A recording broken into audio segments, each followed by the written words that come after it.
মৃত্যুর পরেও নিজের অস্তিত্বকে ধরে রাখতে এমন একজন আছে যে নিজেকে আটকে রেখেছে বিশ্বের প্রতিটা আয়নার মধ্যে। আর সেই আয়নার সামনে দাঁড়িয়ে যে দৃশ্য ফুটে উঠছে তা হল রাত ৩টে। একটি মেয়ে খালি পায়ে নিস্তব্ধে হেঁটে বাথরুমে ঢুকে পিঠের পিছনে দণ্ডায়মান দরজাটি লক করে দিল। বাড়ির কেউ সাক্ষী রইল না আগত ঘটনার প্রেক্ষাপটের জন্য। তারপর একটা মোমবাতি জেলে বাথরুমের লাইট অফ করে নিজের ২ হাত শরীর থেকে দূরে সরিয়ে বুকের কাছে এমনভাবে তুলে ধরল অন্ধকার বাথরুমের মিয়মান মোমবাতির আলোয় বড় আয়নায় ফুটে ওঠা নিজের প্রতিবিম্ব হেসে বোঝালো যে সে এখন তার নিজের হাতের মাঝে কোনো বাচ্চাকে ধরে আছে। মেয়েটি নিজের হাতের দিকে চোখ রেখে মৃদু হেসে হাত দোলাতে লাগলো।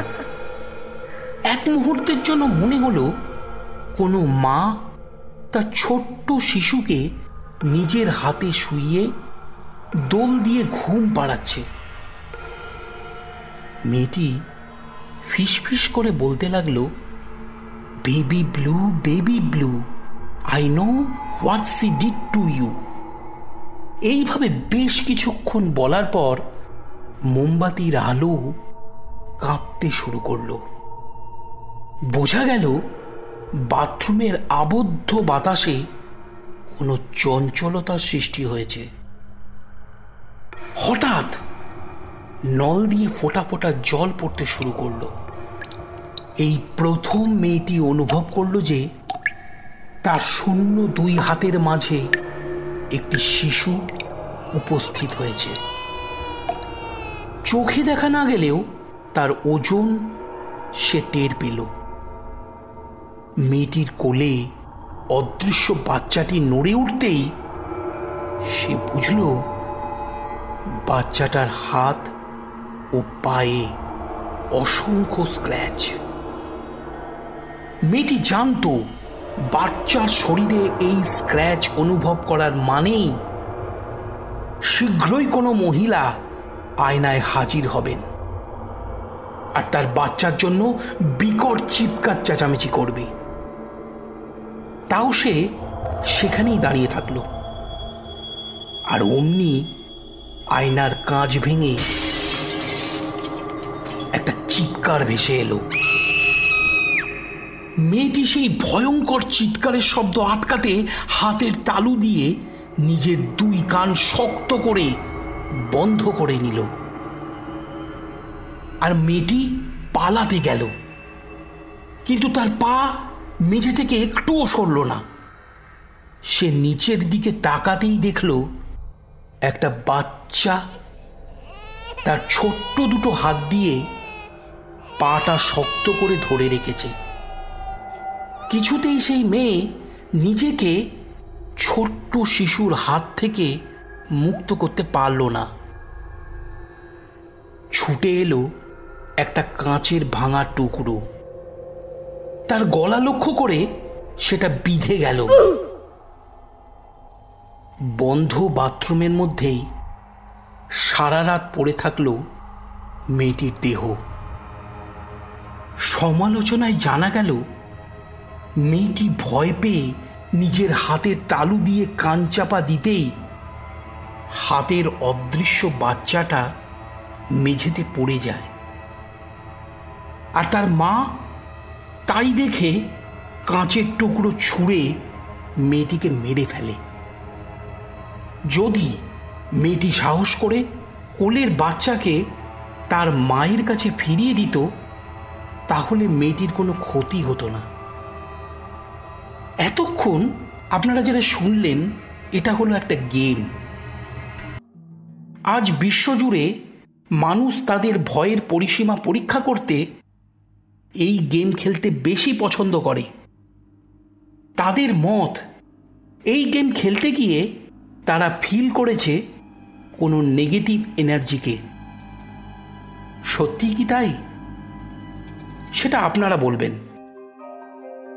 হ্যালো বন্ধুরা, আমি অঙ্কুশ। আপনারা শুনছেন হান্টিং নাইটমেয়ার। আজকের গল্প বেবি ব্লু। কোনো কিছুই শুরু থেকে অভিশপ্ত হয় না।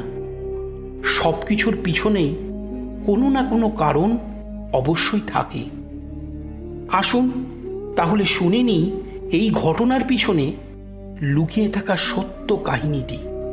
এই কাহিনীটি ড্রেজি ব্লু নামে একটি স্বাধীন চেতা মেয়ের, যে নিজেকে ভালোবাসতে পেরে সবচেয়ে বেশি খুশি হতো। তার শোয়ার ঘরে বিশাল আকার আয়নার সামনে বসে তার নিজের চুল ও মেকআপের জন্য দিনের বেশিরভাগ সময় কাটত, যাতে নিজেকে একেবারে নিখুঁত দেখায়। প্রতি সন্ধ্যায় তার বন্ধুদের সাথে বাইরে বেরিয়ে দামি রেস্তোরাঁয় ডিনার করতে যেত। সে ভয় পেত এটা ভেবে যে যদি সে ভুল করে একই পোশাক দ্বিতীয় দিন পরে ফেলে, তাহলে তার বন্ধুরা কখনো তাদের সাথে বাইরে যাওয়ার জন্য তাকে আমন্ত্রণ করবে না। তাই সে প্রতিদিন ব্যর্থ না হয়ে ঘন্টার পর ঘন্টা আয়নার সামনে বসে থাকত। একদিন সে তার ভালোবাসার মানুষটিকে খুঁজে পেল। ছেলেটি পেশায় ছিল সৈনিক। ড্রেজির কাছে সৈনিক পেশাটি পছন্দ না হলেও ধীরে ধীরে সেই ছেলেটির প্রতি তার ভালোবাসা এমন পর্যায়ে পৌঁছে গেল যে নিজেকে ভুলে সেই ছেলেটি তার জগৎ হয়ে গেল। কিছুদিনের মধ্যেই সেই ছেলের সাথে ড্রেজির বিয়ে হলো। বিয়ে করে ড্রেজি খুব খুশি ছিল। বিয়ের 1 বছর পর তাদের দুজনার একটা শিশু সন্তান জন্মালো। সেই শিশু অপরূপ সুন্দর দেখতে ছিল।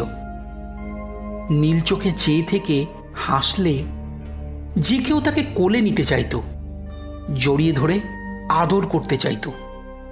কিন্তু শিশুর জন্মের কিছুদিন পরেই ড্রেজির স্বামীকে দেশের স্বার্থে যুদ্ধে চলে যেতে হলো।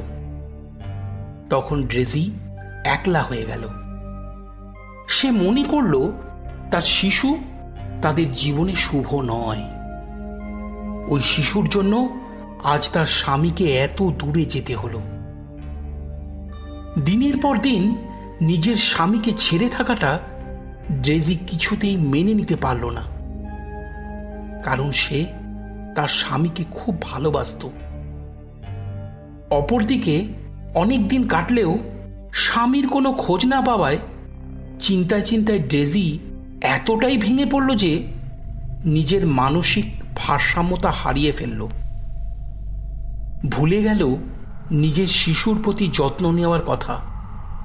সারা দিন পাগলের মতন ঘরের মধ্যে ছুটে বেড়াতো। কখনো নিজের শোয়ার ঘরে বড় আয়নার সামনে বসে নিজেকে সাজ পোশাকেই ব্যস্ত করে রাখত। সারা বাড়ি মাথায় করে তার ছোট্ট শিশুটি কেঁদে কেঁদে ক্লান্ত হয়ে কখন যেন ঘুমিয়ে পড়ত।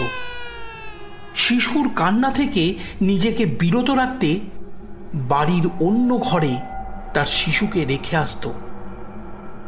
কিন্তু ছোট্ট শিশু তার মা ড্রেজিকে খুব ভালোবাসত। সে ততক্ষণ কাঁদত যতক্ষণ তার মা এসে তাকে কোলে করে তুলে না ধরছে। মায়ের প্রতি শিশুর এই ভালোবাসাই শেষ পর্যন্ত তাকে মৃত্যুর দিকে নিয়ে যায়। সেদিন সন্ধ্যের সময় ড্রেজি আয়নার সামনে বসে নিজেকে নিখুঁত করে সাজানোর জন্য ব্যস্ত ছিল। এমন সময় সেনাদল থেকে খবর এলো তার স্বামী দেশের যুদ্ধের কাজে শহীদ হয়েছে। এত বড় শোক ড্রেজিকে পুরো পাগল করে দিল। তারপর থেকে ঘরের কোণে বসে একা একাই হাসত।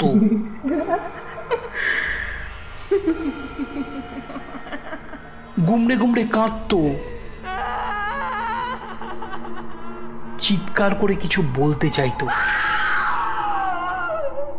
এমন সব কাজ করত যা কোনো সুস্থ মানুষ করে না। এরপর এলো সেই অভিশপ্ত সময়। এক সন্ধ্যায় ড্রেজি মেকআপ করতে চলে গেল আয়নার সামনে।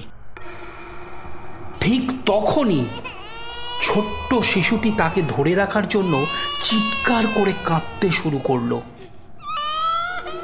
ড্রেজি আয়নার সামনে বসতেই তার নজর পড়ল আয়নার এক কোণে প্রতিচ্ছবি হয়ে ফুটে ওঠা দেওয়ালে টাঙানো তাদের বিয়ের ছবির দিকে।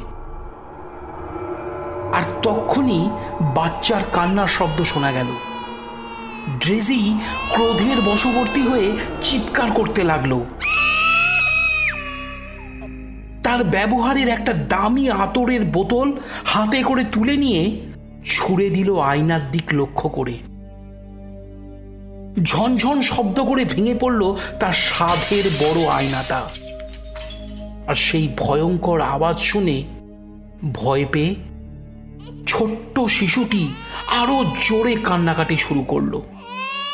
সেই মুহূর্তে ড্রেজি নিজের ক্রোধকে সম্বরণ করতে না পেরে ভেঙে পড়া আয়না থেকে কাঁচের একটা বড় টুকরো হাতে তুলে নিয়ে নিজের শিশুর বুকে বারবার বিধিয়ে দিয়ে চিরদিনের জন্য শিশুটিকে ঘুম পাড়িয়ে দিল। ঘরের মেঝে রক্তে ভেসে গেল।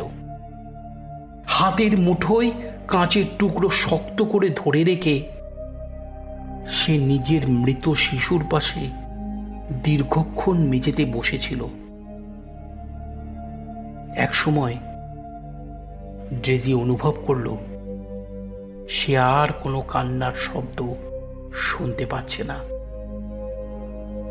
তখন সে মনে করল শিশুটি বোধহয় কাঁদতে কাঁদতে ঘুমিয়ে পড়েছে, তাকে এবার বিছানায় শুইয়ে দেওয়া উচিত। এই মনে করে যেই শিশুটিকে কোলে নিতে ওর দিকে ফিরে তাকালো, অমনি তার চোখ পাথরের মতন স্থির হয়ে গেল। এখন তার শিশুটি প্রাণহীন অবস্থায় লাল রক্তে ভিজে ক্ষতবিক্ষত দেহে মেঝেতে পড়ে আছে। সম্ভবত প্রথমবারের মতন সে দেখতে পেল তার শিশুর নীল চোখ দুটো দেখতে কত সুন্দর। মরিয়া হয়ে সে শিশুটিকে বুকে জড়িয়ে বারবার জাগিয়ে তুলতে চেষ্টা করল, কিন্তু তখন অনেক দেরি হয়ে গেছে। পাগলের মতন চিৎকার করে সেই রক্তমাখা কাঁচের টুকরো আবার নিজের হাতের মুঠো শক্ত করে ধরে নিজের গলায় চালিয়ে দিল। রক্তের ধারা ছিটকে পড়ল। ড্রেজি নিজের জীবনকে শেষ করে দিল, শুধু এই আশায় যে একদিন সে তার শিশুর সাথে পুনরায় মিলিত হতে পারবে। কিন্তু তা হয়নি। শোনা যায় ড্রেজি ও তার শিশুর অতৃপ্ত আত্মা আজও আয়নার কাছে বন্দী আছে। যদি কেউ কখনো ড্রেজির ভুলগুলোকে ধরিয়ে দিতে সক্ষম হয়, তাহলেই সেই অতৃপ্ত আত্মার মুক্তি হবে। তাহলে তোমাদের কেমন লাগলো ব্লু বেবি? ভিডিওটা যদি পছন্দ হয়ে থাকে তাহলে লাইক ও কমেন্ট করে দিও। যদি আমার চ্যানেলে নতুন হয়ে থাকো তাহলে অবশ্যই চ্যানেলটা সাবস্ক্রাইব করে নিও। তাহলে আবার দেখা হচ্ছে আগামী ভিডিওতে। ততক্ষণের জন্য